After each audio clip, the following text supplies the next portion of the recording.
Witches, good night. This is Chris James for CGR Dad Sleep ASMR.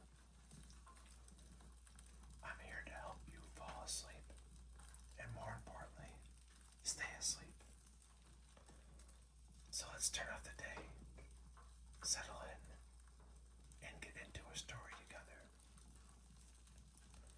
Tonight, we continue the classic for you, Winnie-the-Pooh.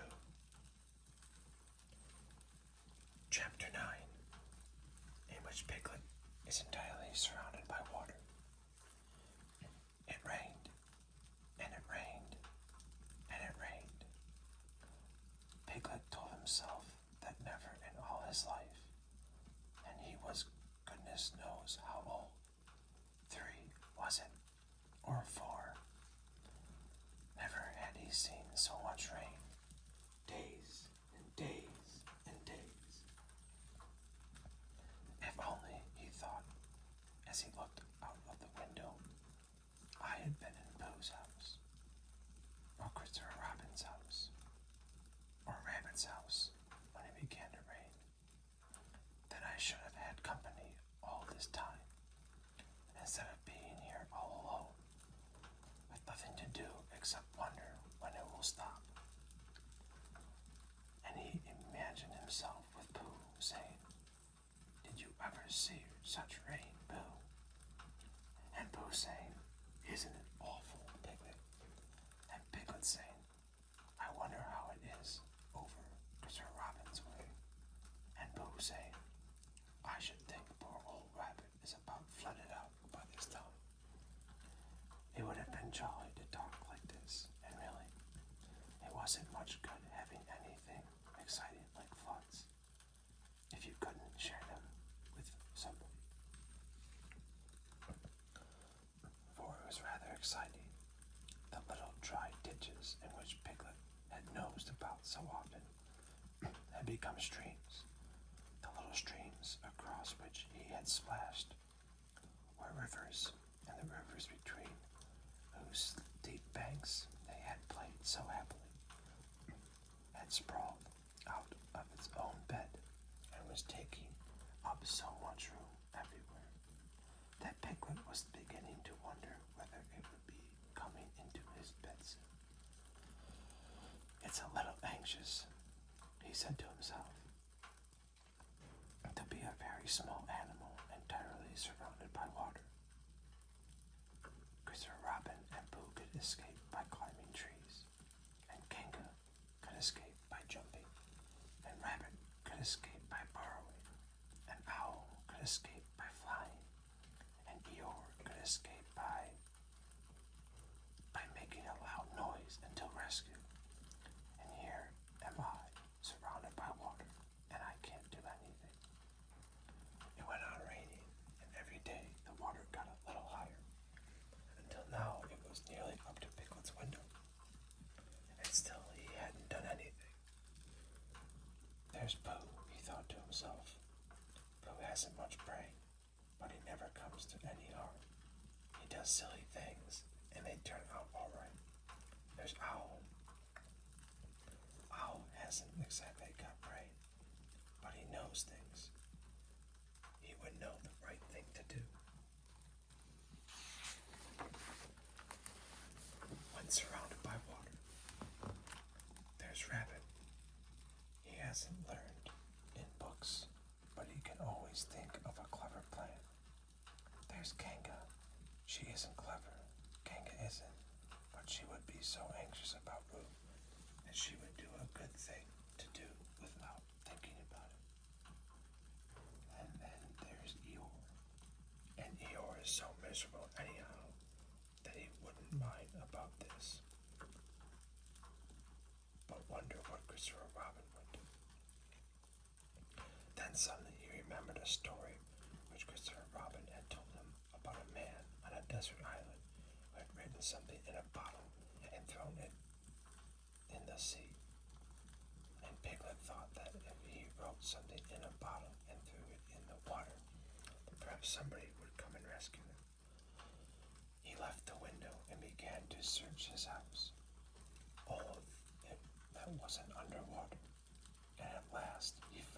pencil, a small piece of dry paper, and a bottle with a cork to it. And he wrote on one side of the paper, "Help, Piglet, me." And on the other side, "It's me, Piglet, help, help." Then he put the paper in the bottle, and he corked the bottle up so tightly as he could, and he leaned out the window as far as he could lean without falling in, and threw the bottle as far as he could throw. Splash!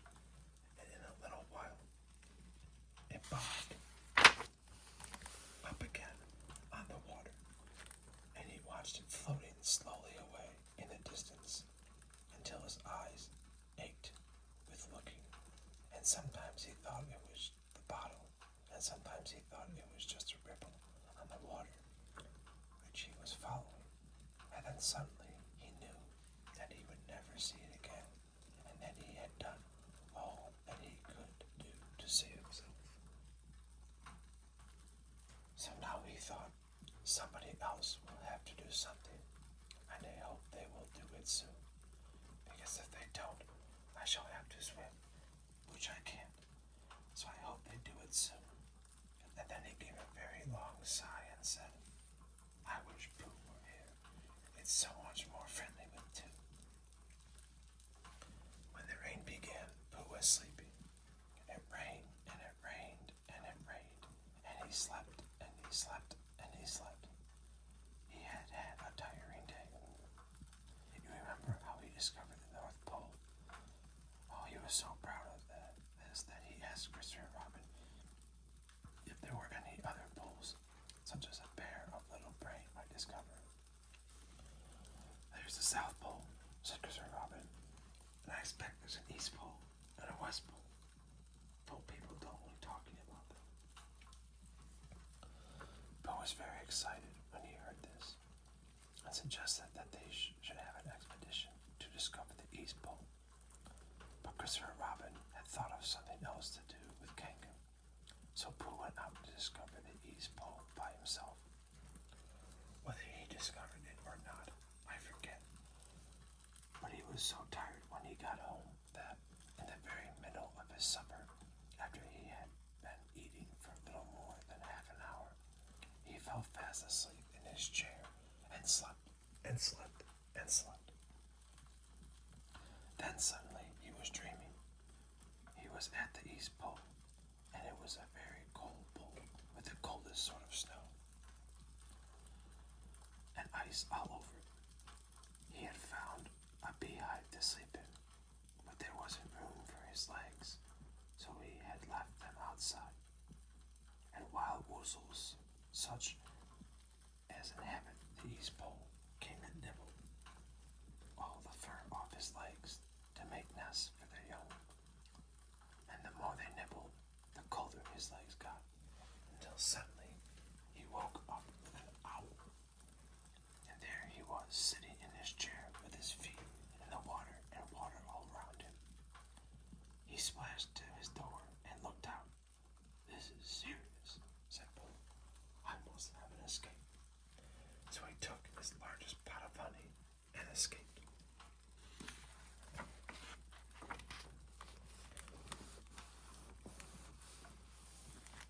With it to a broad branch of his tree, well above the water, and then he climbed down again and escaped with another pot. And when the whole escape was finished, there was Pooh, sitting on his branch, dangling his legs, and there, beside him, were 10 pots of honey. 2 days later, there was Pooh, sitting on his branch, dangling his legs, and there, beside him, were 4 pots of honey. 3 days later, there was Pooh, sitting on his branch, dangling his legs, and there, beside him, was 1 pot of honey. 4 days later, there was Pooh, and it was on the morning of the 4th day that Piglet's bottle came floating past him, and with one loud cry of "Honey!" Pooh plunged into the water, seized the bottle, and struggled back to his tree again. "Bother," said Pooh, as he opened it. "All that wet for nothing.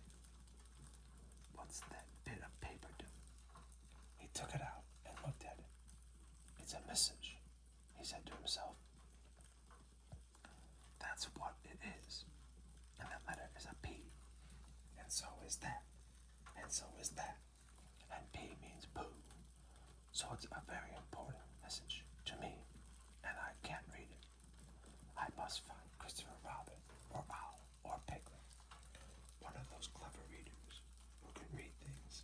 And they will tell me what this message means. Only I can't swim.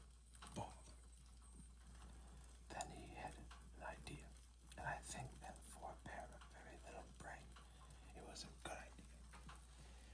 He said to himself, if a bottle can float, then a jar can float, and if a jar floats, I can sit on the top of it, if it's a very big jar. So he took his biggest jar and corked it up. All boats have to have a name, and he said, so I shall call mine the floating bed. And with these words, he dropped his boat into the water and jumped in after it.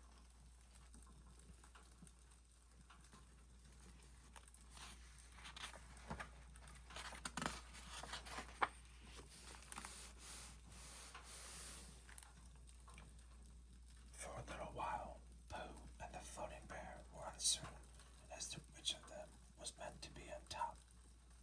But after trying one or two different positions, they settled down with the floating bear underneath and Pooh triumphantly astride it, paddling vigorously with his feet.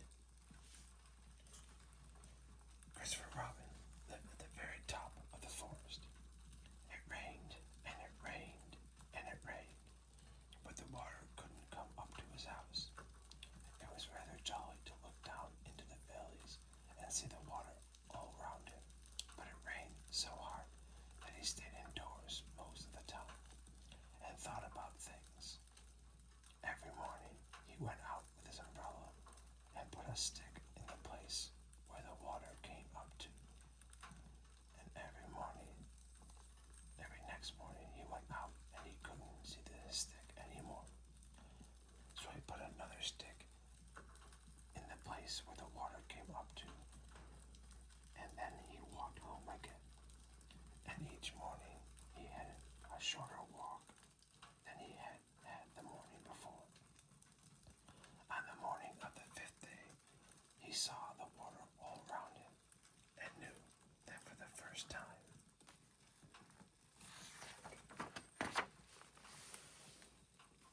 in his life, he was on a real island, which was very exciting.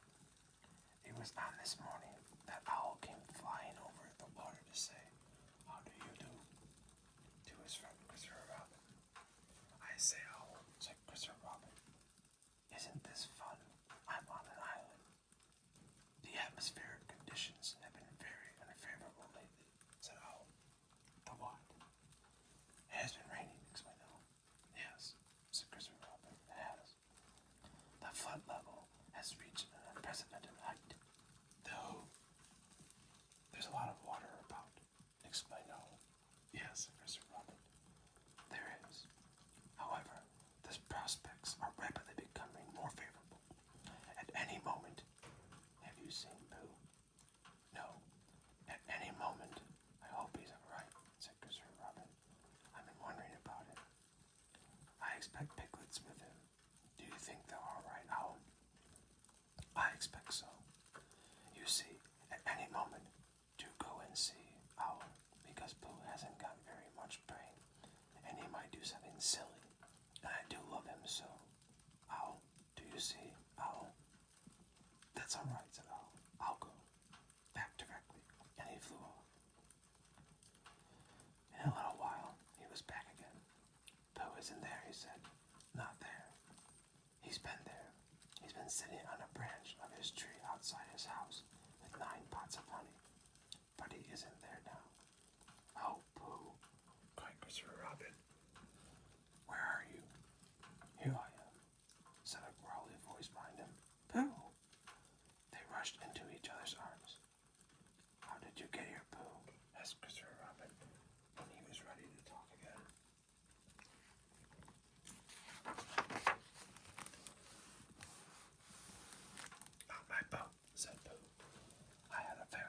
message sent me in a bottle, and owing to have got some water in my eyes, I couldn't read it, so I brought it to you on my boat. With these proud words, he gave Christopher Robin the message. But it's from Piglet, cried Christopher Robin, when he had read it. Isn't there anything about Pooh in it? Asked Bear, looking over his shoulder. Christopher Robin read the message aloud. Oh, and those piglets, I thought they were Pooh's.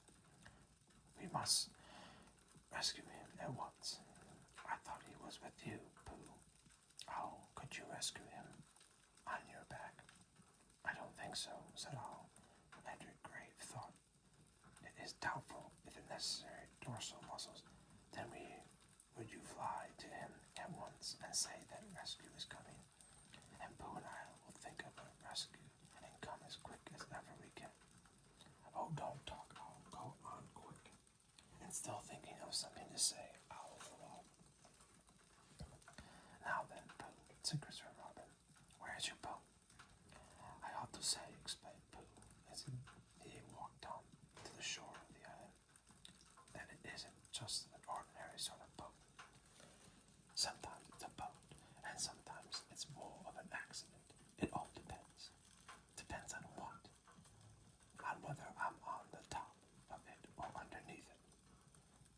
Oh, well, where is it?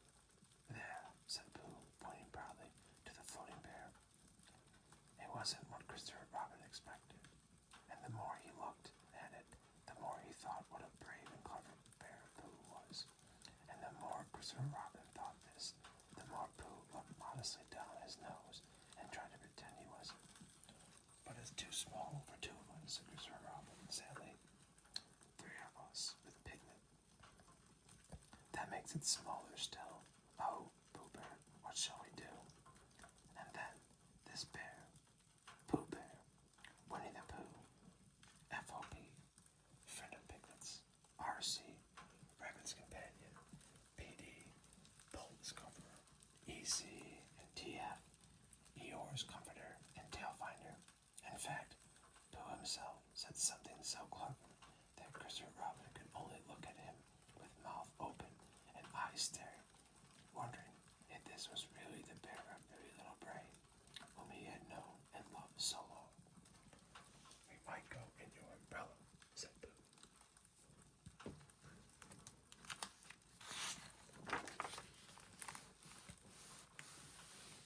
We might go in your umbrella, said Pooh. We might go in your umbrella, said Pooh. For suddenly Christopher Robin saw that they might. He opened his umbrella and put it pointing downwards in the water. It floated, but wobbled. Pooh got in. He was just beginning to say that it was all right now when he found that it wasn't. So after a short drink, which he didn't really want, he waded back to Christopher Robin. Then they both got in together, and it wobbled no longer. I shall call this boat the Brain of Pooh, said Christopher Robin, and the Brain of Pooh set sail forthwith in a southwesterly direction, revolving gracefully. You can imagine Piglet's joy when at last the ship came in sight of him, and after years he liked to think that he had been in very great danger during the terrible flood. But the only danger he had really been in was in the last half hour of his imprisonment, when Owl, who had just flown up, sat on a branch of his tree to comfort him, and told him of a very long story about an ant who had once laid a seagull's egg by mistake. And the story went on and on, rather like a descendants, until Piglet, who was listening out of his window without much hope,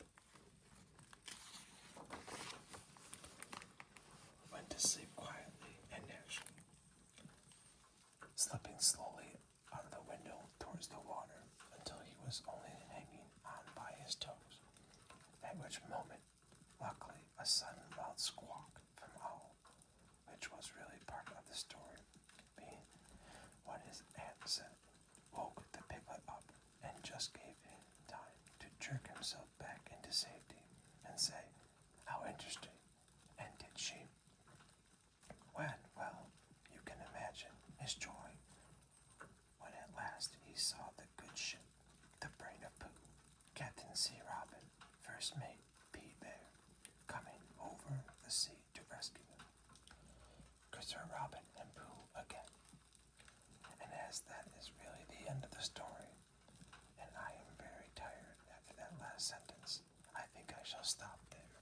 And that is the end of Chapter 9, and where we will leave Pooh Bear and Christopher Robin for tonight, safe and sound in the 100-acre wood. Before you drift completely off to sleep, I want to share my weekly sleep technique with you. When your mind feels overwhelmed, try the body scan technique to signal to your nervous system that it is safe to sleep. Starting at your toes, consciously tense each muscle group for 3 seconds. Then release them completely as you exhale, slowly working your way up to your head. As you repeat each area, imagine any weight of the day, much like the rising waters around Piglet, simply drifting away, leaving you feeling lighter and ready for a deep, restful night. If you enjoyed relaxing with me tonight, please consider subscribing to the channel to help our community grow.